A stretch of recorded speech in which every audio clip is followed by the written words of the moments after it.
Bonjour et bienvenue dans cette capsule qui concerne la droite de régression et plus spécifiquement la méthode de Mayer. Alors, l'encadré théorique se lit comme suit. Lorsqu'une corrélation linéaire est observée entre deux caractères, on peut modéliser la relation à l'aide d'une droite de régression. Une droite de régression, c'est un modèle mathématique qui servira à faire des estimations et des prédictions. Donc, ce qu'on a fait depuis le début de l'étude des distributions à deux caractères, des nuages de points dans lesquels on avait une droite qui supportait ce nuage-là. On a des modèles qu'on a dit linéaires. Comme il y a une droite qui supporte ce modèle-là, bien, on va appeler une droite de régression l'équation de la droite qui va nous permettre de calculer des valeurs. Il y a plusieurs façons d'obtenir l'équation de cette droite de régression et ici, on vous présente la méthode de Mayer.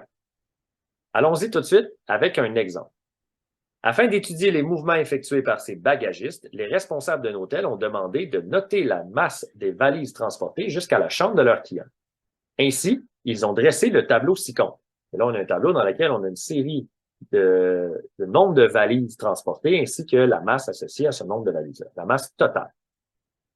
À l'aide de ces résultats, estime la masse totale qu'un bagagiste devrait transporter si on lui demande d'apporter 5 valises à une chambre. L'idée en arrière, ça va être d'aller calculer deux couples qui vont représenter l'ensemble de la distribution. Ici, ce ne seront pas des couples qu'on va choisir dans la liste qu'on nous présente. On va les calculer à l'aide de la méthode suivante. La méthode de Mayer demande dans un premier temps, à l'étape 1, d'ordonner les données selon le premier caractère. Ici, dans le tableau, c'était déjà fait. Si on a deux valeurs identiques, on va ordonner par l'ordre croissant du deuxième caractère. Donc, par exemple, ici, on avait 4, 9 et 4, 10. Bien, on a placé 4, 9 en premier, puisqu'on a classé selon le deuxième caractère. Ça, c'est l'étape 1 à faire à chaque fois. L'étape 2, ça va être de partager la distribution en deux groupes.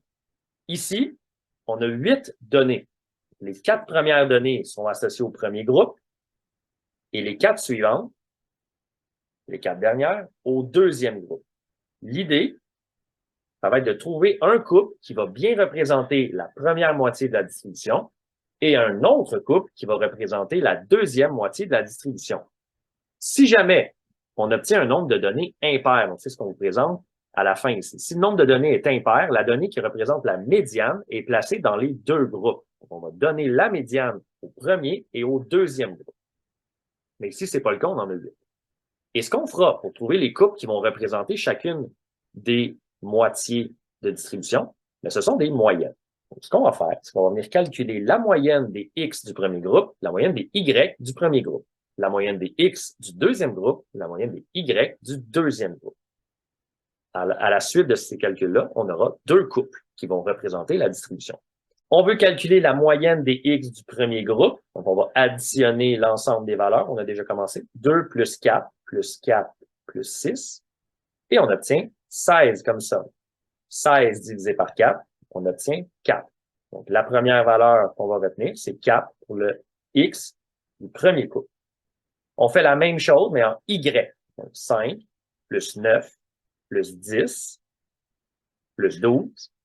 On obtient 36 comme ça. 36 divisé par 4, on obtient 9.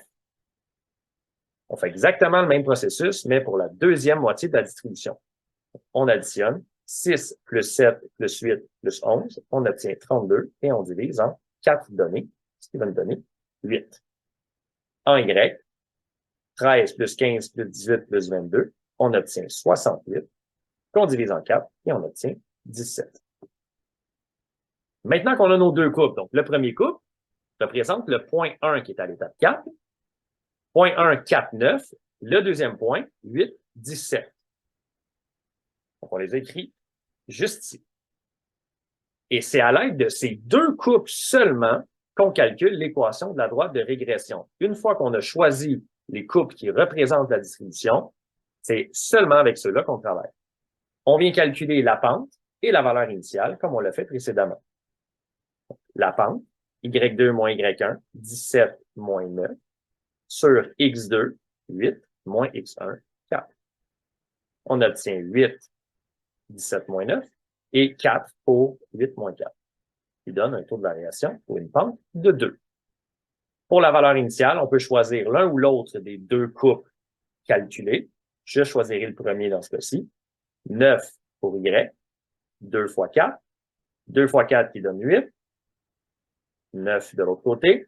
Et je vais soustraire 8 de chaque côté de l'équation pour obtenir 1 comme valeur initiale. L'équation de la droite de régression est donc 2x plus 1.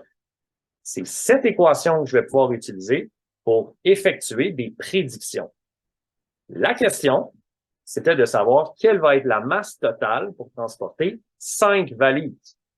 C'est une estimation qu'on va faire et on va utiliser la droite de régression en remplaçant x par 5, puisque x ici représentait le nombre de valises à transporter. X va être remplacé par 5. 2 fois 5, 10, plus 1, 11.